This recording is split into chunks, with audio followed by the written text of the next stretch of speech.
On a quiet morning in a small Colorado neighborhood, Daniel Carter turned onto the road he had spent years saving to build and immediately hit the brakes.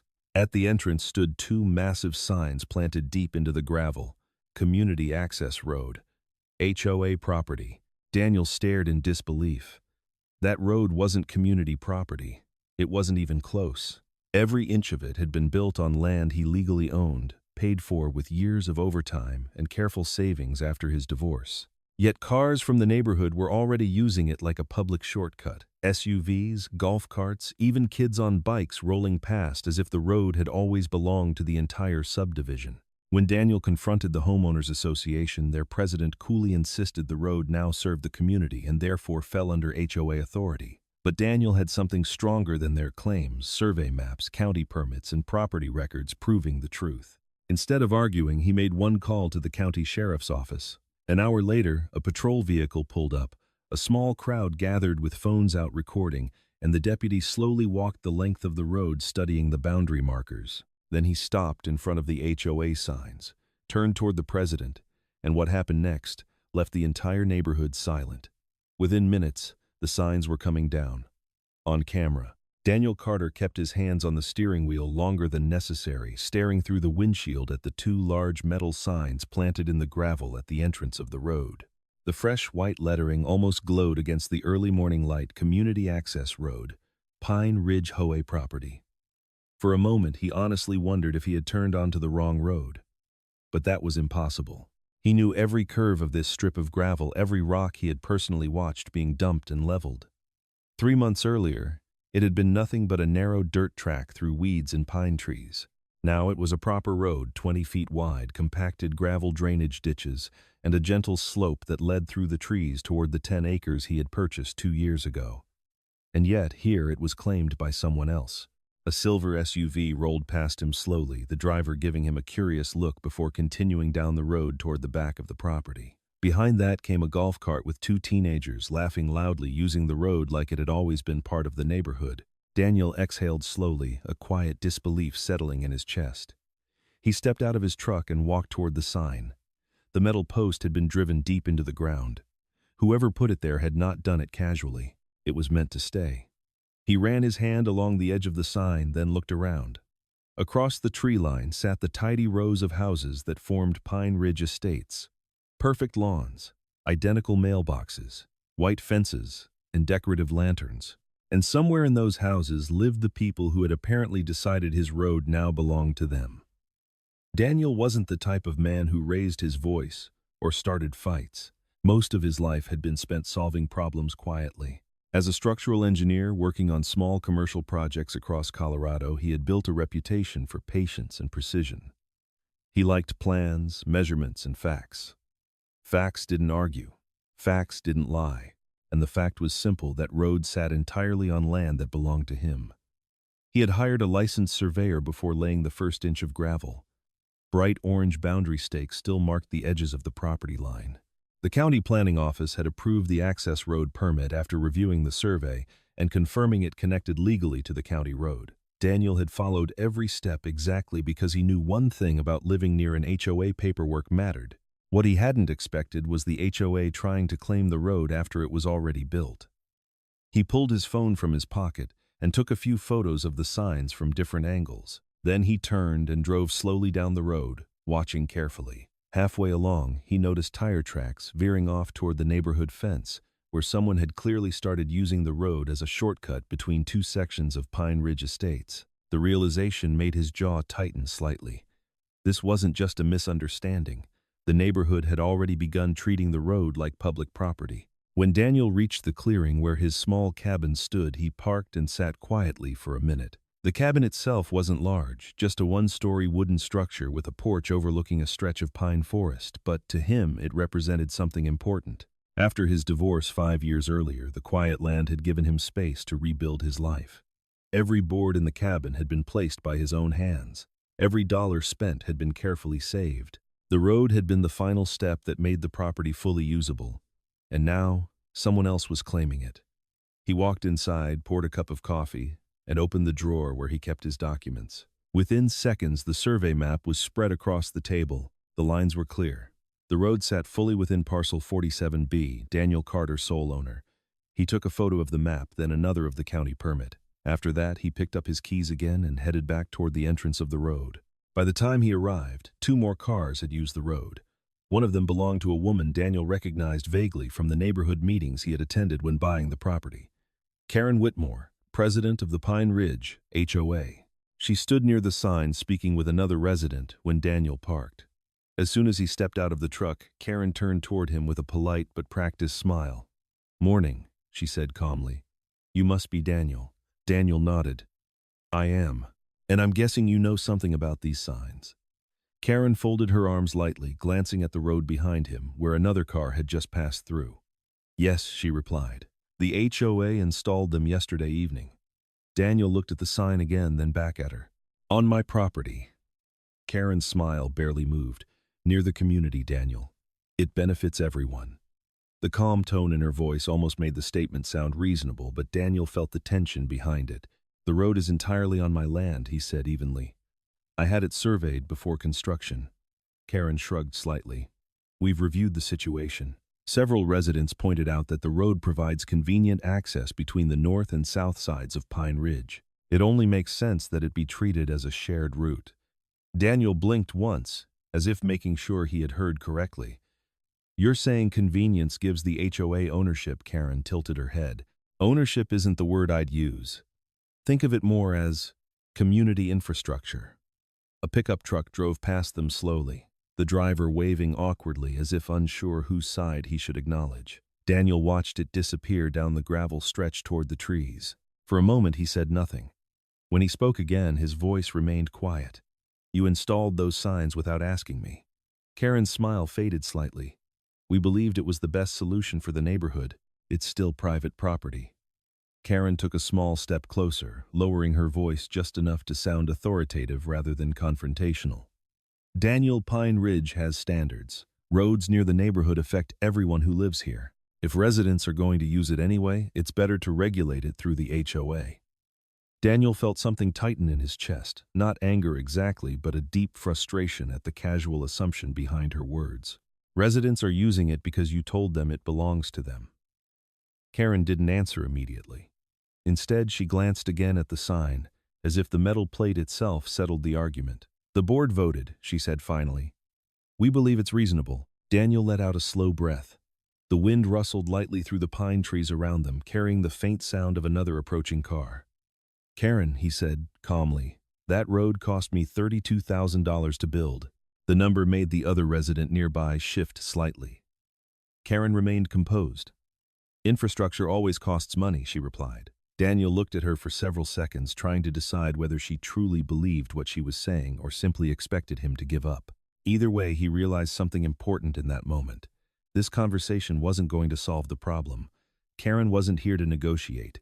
She was here to assert authority. And the HOA behind her believed they could simply redefine his property through confidence alone. Daniel nodded once slowly.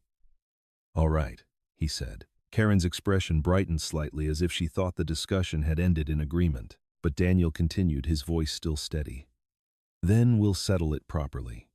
Karen's smile returned, though it carried a hint of challenge. "You're welcome to bring it up at the next HOA meeting." Daniel shook his head. "I don't think that'll be necessary." He turned back toward his truck. Behind him, Karen called out lightly, "Daniel, cooperation usually works better than conflict." Daniel paused with his hand on the door. Without turning around, he replied, "So does property law." Then he climbed into the truck and drove away.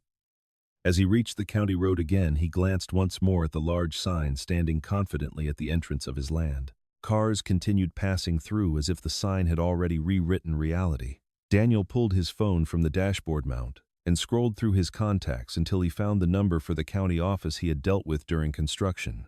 After a brief pause, he tapped the call button. The phone rang twice before someone answered. Daniel kept his eyes on the road while he spoke. His tone remained calm, but the quiet determination in his voice carried something heavier than anger. "Hi," he said. "My name is Daniel Carter. I need to report a property issue involving unauthorized signage and access on private land." On the other end of the line, the dispatcher listened carefully. Daniel explained the situation briefly. His road, the HOA, signs the increased traffic. There was a short pause before the dispatcher responded. "Sir," she said, "that may fall under the sheriff's department if it involves property interference." Daniel nodded to himself. "That's exactly what I was hoping." The dispatcher asked for the address and confirmed the parcel number. Then she said something that made Daniel glance back toward the road entrance again in the rearview mirror. "We'll send a deputy out to take a look." Daniel thanked her and ended the call. He drove a little farther down the county road before pulling over near a line of trees. The morning sun had climbed higher now, casting long light across the gravel entrance where the HOA sign stood like a declaration. Daniel leaned back in the driver's seat, folding the survey map open again on his lap. The lines were still there. The boundaries hadn't changed. Reality hadn't changed. But soon someone official would come to look at it. And when they did, the truth would be written not on a metal sign but in the county records that had been there all along. Daniel watched another car from Pine Ridge turn casually onto the road as if it belonged to everyone. For a moment the driver glanced toward Daniel's parked truck. Then the car disappeared down the gravel path toward the forest. Daniel closed the map carefully and placed it back on the passenger seat. Somewhere in the distance he heard the faint echo of a siren, not urgent, just a brief signal from a patrol vehicle moving along another road. He didn't know exactly when the deputy would arrive, but when they did, the quiet dispute over a gravel road was about to become something the entire neighborhood would remember. And some of them were about to discover that confidence HOA votes and metal signs didn't change one simple thing: the property line. Daniel didn't have to wait long. Less than 40 minutes after he made the call, a dark county patrol SUV rolled slowly down the county road and pulled up near the entrance of the gravel path. The vehicle stopped beside Daniel's truck, and a tall man in a tan sheriff's uniform stepped out, adjusting his hat as he looked toward the two large HOA signs planted firmly in the ground. His badge read Deputy Reynolds. Daniel stepped out of his truck and gave a short nod. "Morning, officer." Reynolds returned the nod and glanced briefly at the road. "You the one who called about a property dispute?" Daniel held out the folded survey map and the county permit he had brought with him. "Yes, sir. I built this road 3 months ago. It runs entirely through my parcel. A week ago, the HOA installed those signs claiming it's community property." Reynolds took the papers and looked them over carefully. He didn't rush. His eyes moved slowly across the survey lines, the parcel numbers, the approval stamps from the county planning office. Then he looked back toward the road and the signs again. "And they installed those without your permission?" Daniel nodded. "Yesterday evening." Reynolds scratched his jaw thoughtfully and began walking toward the entrance of the gravel road. Daniel followed a few steps behind, while the deputy examined the metal posts, holding the signs upright. He bent slightly to inspect the base where the post had been driven into the soil. Whoever had installed it had used a heavy driver to sink the pole deep enough that it wouldn't move easily. Reynolds straightened and looked down the road where 2 more vehicles from Pine Ridge Estates were currently driving through slowing when they noticed the patrol vehicle parked at the entrance. One of them stopped briefly near the shoulder, the driver clearly curious about what was happening. Within a few minutes, curiosity began pulling more neighbors out of their houses. A man walking his dog stopped near the entrance. A woman stood on the sidewalk across the street watching with folded arms. And then, as if the news had spread instantly through some invisible neighborhood network, Karen Whitmore appeared. She walked briskly down the sidewalk from Pine Ridge Estates, wearing the same composed expression Daniel had seen earlier that morning. 2 other residents followed behind her, whispering quietly as they approached. Karen stopped a few feet away from the deputy and gave a polite smile. "Good morning, officer," she said confidently. "Is there a problem?" Reynolds turned to face her. His tone remained neutral. "I'm just taking a look at a property concern." Karen nodded lightly and gestured toward the road. "Yes, we're aware. The HOA recently designated this as a shared access road for the community." Daniel remained silent behind the deputy, watching Karen carefully. Reynolds tilted his head slightly. Designated Karen folded her hands in front of her, clearly comfortable speaking in front of the growing audience of neighbors. Several homes in Pine Ridge benefit from the additional access point this road provides. The board voted to install signage so residents would understand it's available for community use. Reynolds glanced briefly at Daniel, then back at Karen. "Ma'am, whose land is this road on?" Karen hesitated only a fraction of a second before answering. "It's adjacent to our neighborhood." Reynolds nodded slowly. "That's not exactly what I asked." Karen's smile tightened slightly, but she kept her voice steady. The road borders our property lines. Reynolds held up the survey map Daniel had given him and unfolded it carefully. The paper snapped lightly in the morning breeze as he spread it open across the hood of his patrol vehicle. Several of the neighbors leaned forward to see. Reynolds traced the parcel lines with his finger, following the bold boundary markers that outlined Daniel Carter's 10-acre property. Then he pointed directly to the gravel path running through the map. "This road sits right here," he said calmly. Karen leaned slightly closer to look. "Yes," she replied. Reynolds tapped the map again. "And according to the county records, everything inside this line belongs to Mr. Carter." The air grew noticeably quieter. One of the residents behind Karen shifted awkwardly. Karen cleared her throat. "Our understanding was that the road served the neighborhood." Reynolds folded the map slowly and looked up at her. "Serving the neighborhood doesn't change who owns the land." Another vehicle from Pine Ridge pulled up near the entrance but stopped when the driver saw the gathering crowd. Someone inside the car lifted a phone, clearly recording. Reynolds walked slowly down the first stretch of the gravel road, his boots crunching against the stones as he studied the ground carefully. Every 20 feet or so, he stopped to examine the orange survey stakes that marked the boundary edges. Daniel followed again while the small crowd trailed behind at a cautious distance. Karen walked near the front of the group, her posture still confident, though the calm certainty she had shown earlier was beginning to thin slightly. Reynolds walked nearly 100 yards before stopping at a metal survey marker embedded in the soil. He knelt briefly to check the stamped numbers on the marker before standing again. "Boundary pin," he said quietly. Then he turned back toward the group and walked to the entrance where the HOA sign stood tall. The deputy stood silently for a few seconds, looking at the sign, as if weighing something in his mind. The words, "Community Access Road," gleamed clearly in the sunlight. Finally, he turned toward Karen again. "Ma'am," he said calmly, "who authorized the installation of this sign?" Karen lifted her chin slightly. "The Pine Ridge HOA board." Reynolds nodded once. "Did you obtain permission from the property owner?" Karen's voice hardened slightly. "We believe the road functioned as shared infrastructure." Reynolds didn't react emotionally. Instead, he spoke with the quiet firmness of someone used to settling disputes. "Belief doesn't change property ownership." One of the neighbors behind Karen murmured quietly to another person. The woman with the dog stepped closer, clearly interested now. Reynolds gestured toward the sign. "This sign is placed inside Mr. Carter's property boundary." Karen crossed her arms lightly. "Officer, with respect, the HOA represents hundreds of residents. We're responsible for maintaining order and accessibility within the community." Reynolds nodded slowly, as if acknowledging her point. "And Mr. Carter owns this road." Karen opened her mouth to respond, but paused when Reynolds continued speaking. "Installing signage on someone else's property without consent can be considered interference." A low ripple of whispers moved through the small crowd. Karen's confident expression began to crack slightly. "We were acting in good faith," she said. Reynolds looked down the gravel road again, then back at the map in his hand. The silence stretched just long enough to make the tension heavier. Finally, he turned toward Daniel. "Mr. Carter," he said, "did you give permission for these signs?" Daniel shook his head once. "No, sir." Reynolds nodded. Then he looked back toward the metal post planted firmly in the ground. Another phone lifted in the crowd, recording. Somewhere a car door shut as another neighbor walked closer to see what was happening. The deputy stepped directly in front of the sign and placed one hand on the metal post. The gesture immediately drew every eye in the crowd toward him. Karen took a step forward quickly. "Officer, surely this is something the HOA board can resolve internally." Reynolds raised his hand slightly, not aggressively but firmly enough to stop her sentence. "Ma'am," he said evenly, "county property records are not an internal HOA matter." Karen froze mid-step. Reynolds looked around at the gathered residents, many of whom now had their phones raised to capture the moment. The deputy spoke clearly enough that everyone could hear. "This road sits entirely on private land belonging to Mr. Daniel Carter."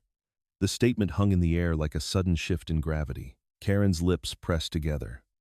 "Reynolds," continued calmly, "that means any signage claiming it belongs to the HOA is inaccurate." Someone in the back of the crowd whispered, "Oh, wow." Reynolds glanced once more at the survey map, then back at the sign. His voice remained steady. "Those signs need to come down." The words seemed to land harder than anyone expected. Karen stared at him. "Excuse me," Reynolds didn't raise his voice. "They're on private property." Karen looked around at the watching neighbors, as if hoping someone might support her argument. but no one spoke. The woman with the dog simply kept recording with her phone. Daniel stood quietly beside the patrol vehicle, saying nothing. Karen tried again, her tone more strained now. "Officer, the HOA board will need to review Reynolds," interrupted gently but firmly. "Ma'am, this isn't a board review issue." He gestured to the sign again. "It's a property issue." The deputy reached into the back of his patrol SUV and pulled out a small toolkit.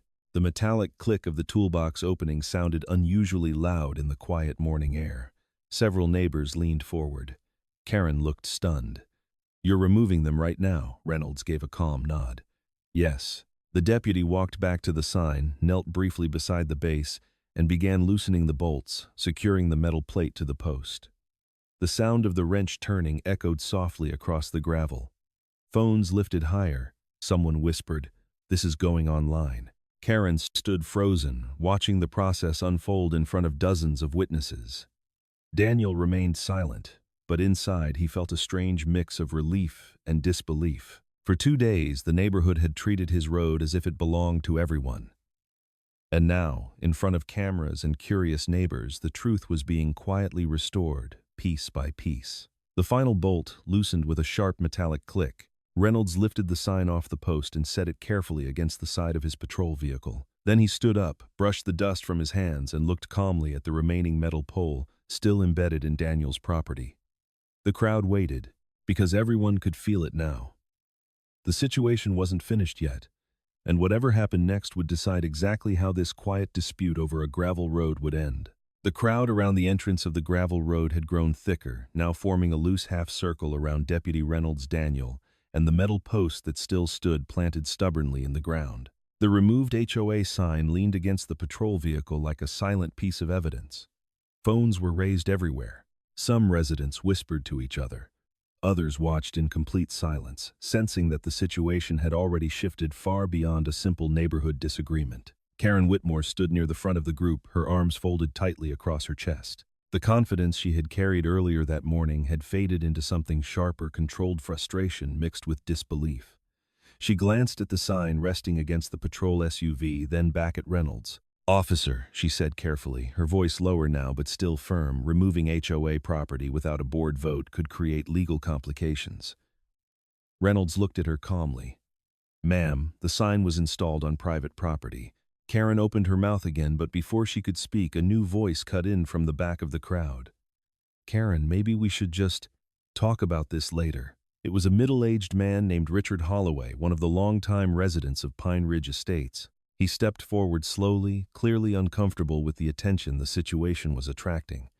Karen shot him a brief look that made it clear she didn't appreciate the suggestion. "The HOA board has authority over infrastructure that affects the community," she replied quickly. Reynolds didn't react to the exchange. Instead, he crouched beside the metal pole still embedded in the ground. The pole had been driven deep into the soil with a heavy driver tool, and removing it would require effort. The deputy tested it with a firm tug. It didn't move. A small murmur moved through the crowd as Reynolds stood again and looked back toward his patrol vehicle. He walked to the rear of the SUV and pulled out a short digging bar and a small shovel from the equipment compartment. The metallic scrape of the tools made several neighbors glance at one another. It was becoming clear that Reynolds intended to remove the entire installation. Karen stepped forward quickly. "Officer Reynolds, I strongly recommend you stop before taking further action." Reynolds paused briefly, then looked at her with the same steady expression he had maintained all morning. "You're welcome to file a complaint with the county, if you believe I'm acting outside my authority." Karen's lips tightened. "The HOA will absolutely review this." Reynolds gave a small nod. "That's your right." Then he turned back to the pole and drove the digging bar into the gravel around its base. The sharp crack of metal against stone echoed across the entrance of the road. Someone in the crowd muttered quietly, "This is unbelievable." Daniel stood several steps back, watching everything unfold. He hadn't said much since Reynolds arrived, but inside his mind, the tension that had built since the signs appeared 2 days earlier was slowly unwinding. Not completely, there was still a long way to go before the situation was fully resolved, but for the first time he could see the direction things were heading. The deputy worked methodically, loosening the packed gravel around the base of the pole with steady strikes of the digging bar. Each strike sent small stones scattering across the ground.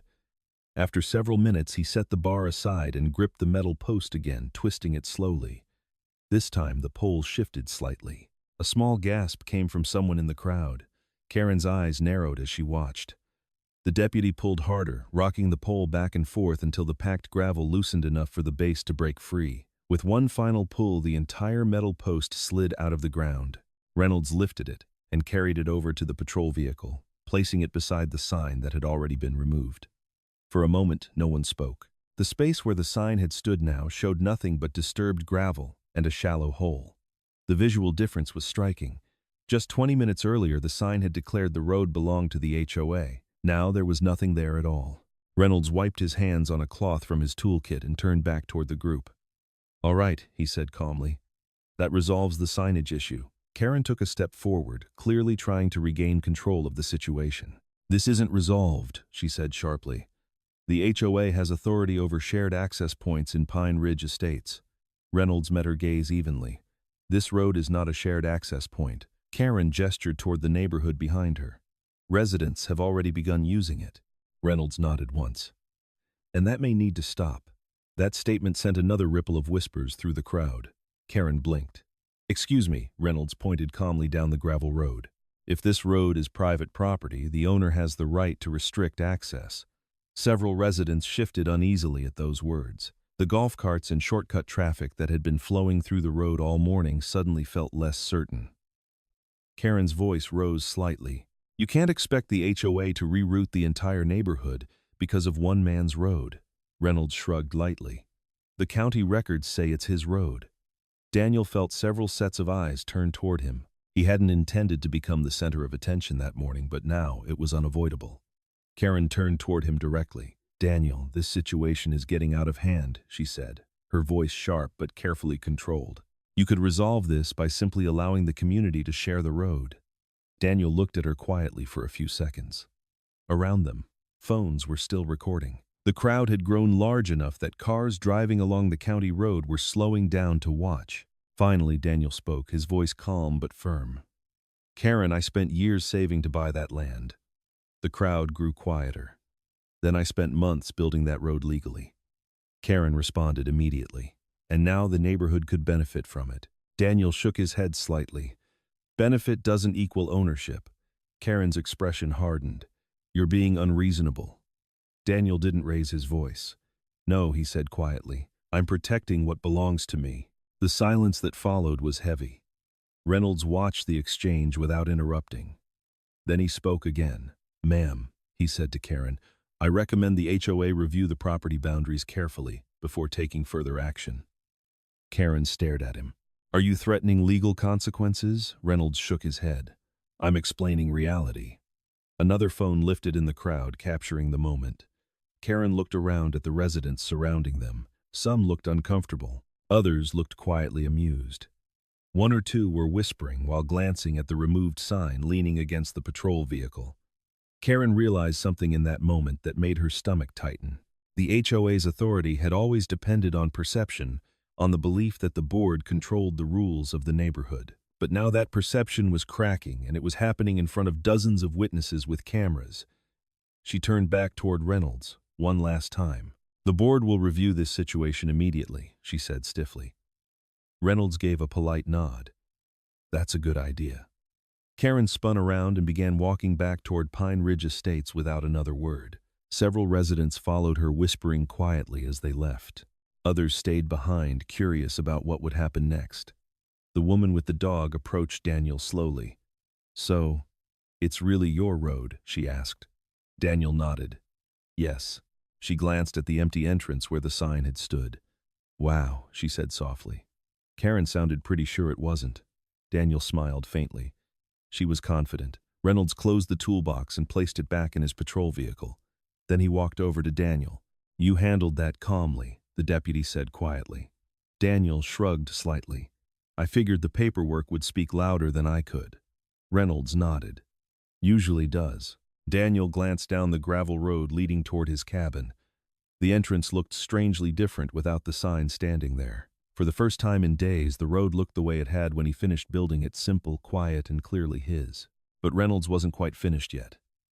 The deputy looked back toward Pine Ridge Estates where Karen had disappeared among the houses. Then he turned to Daniel again. "One more thing," Reynolds said. Daniel raised an eyebrow. "What's that?" Reynolds glanced toward the traffic marks along the gravel surface, where dozens of vehicles had been driving through since the HOA installed the signs. "You may want to think about how you want to handle access from here." Daniel followed the deputy's gaze down the road. The suggestion carried weight. Because now that the signs were gone, the bigger question remained: what would stop the neighborhood from continuing to treat the road like a shortcut? Daniel thought for a moment, then looked back at the empty entrance again. The morning sun now lit the gravel path clearly. The place where the HOA sign once stood looked almost symbolic, a reminder that ownership wasn't decided by loud claims or confident speeches, but by something far simpler, written quietly in county records and boundary lines. Daniel folded his arms and exhaled slowly. "I have a few ideas," he said. Reynolds smiled slightly. "Good." Then the deputy glanced at the small crowd still lingering nearby. "Because something tells me this road isn't done making news around here." And judging by the dozens of phones that had just recorded the HOA sign being pulled from the ground, he was probably right. The crowd slowly began to disperse after Karen Whitmore disappeared back toward Pine Ridge Estates, but the quiet tension that had hung over the gravel entrance lingered in the air. A few residents remained near the roadside, speaking in low voices while glancing occasionally at Daniel and the patrol vehicle. Deputy Reynolds leaned casually against the side of his SUV for a moment, watching the neighborhood settle back into its usual rhythm. Cars resumed passing along the county road, though drivers slowed slightly when they noticed the small gathering and the removed HOA sign resting against the vehicle.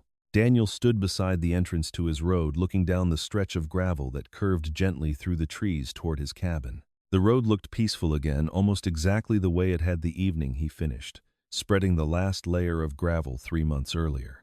But now it carried the faint marks of something else, tire tracks from dozens of cars that had passed through during the past 2 days, when the HOA declared it belonged to everyone. For a while, neither Daniel nor the deputy said much. The silence felt natural, the kind that follows when a tense moment finally begins to settle. Reynolds eventually pushed himself off the SUV and walked over to Daniel, holding the folded survey map in one hand. "You're lucky you kept your paperwork organized," he said with a small smile. Daniel gave a quiet laugh. "Engineering habits. I don't build anything without documentation." Reynolds handed the map back to him. "Good habit to keep." Daniel tucked the map carefully into the folder he had brought earlier that morning. He glanced again at the empty patch of gravel where the HOA sign had stood. "I didn't expect things to escalate this far," he admitted. Reynolds shrugged lightly. "Neighborhood disputes tend to grow quickly when people assume something belongs to them." Daniel nodded slowly. "I suppose they thought I wouldn't push back." The deputy looked down the road again. "You did it the right way. Calm, legal, documented." Daniel followed his gaze toward the pine trees lining the road. Sunlight filtered through the branches, now casting long strips of gold across the gravel. The sight reminded him of the first evening he stood there after finishing the road, exhausted, dusty, but proud of what he had built. For years, he had imagined owning a quiet piece of land like this, a place where life moved slower, where he could sit on the porch of the cabin with a cup of coffee and watch the forest instead of traffic lights and crowded streets. When he first bought the property, several people warned him that living near a homeowners association could be complicated. He had assumed that warning meant rules about fence colors or mailbox designs. He hadn't imagined someone would try to claim the road he built with his own money. Reynolds closed the back compartment of his patrol vehicle and glanced toward Pine Ridge Estates again. "Karen won't like losing face in front of the neighborhood," he said thoughtfully. Daniel sighed quietly.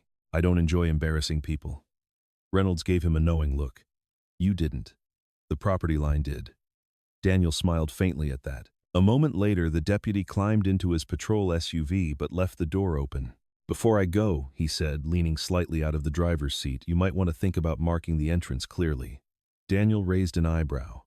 "You mean a sign?" Reynolds chuckled. "Your sign, not theirs." Daniel looked down at the gravel entrance again, imagining it. The idea hadn't crossed his mind earlier, but now it made sense. Not as a challenge or retaliation, but simply as a quiet statement of fact. Reynolds started the engine but paused before pulling away. "And if the HOA tries anything like this again," he added, "call the county immediately." Daniel nodded. "I will." The patrol vehicle rolled slowly back onto the county road, disappearing around the curve a few seconds later. With the deputy gone, the entrance grew quieter again. Most of the residents who had watched the event were already returning to their homes, though a few still lingered nearby, casting curious glances toward Daniel as they walked away. The woman with the dog gave him a small wave before heading down the sidewalk. Daniel raised a hand in return. Then the area fell silent. For the first time that morning, Daniel stood completely alone at the entrance of the road he had built. The forest rustled softly in the breeze, and somewhere in the distance a bird called from the treetops. He walked slowly down the gravel path, his boots crunching against the stones. Each step felt calmer than the last. Halfway down the road, he paused and looked back toward the county entrance. From this angle, the empty space where the HOA sign had stood was just barely visible through the trees. The absence of the sign felt strangely powerful, like a quiet correction of something that had been wrong. Daniel continued walking until the cabin came into view at the end of the road. The small wooden structure looked exactly as it always had, simple, sturdy, and surrounded by tall pines.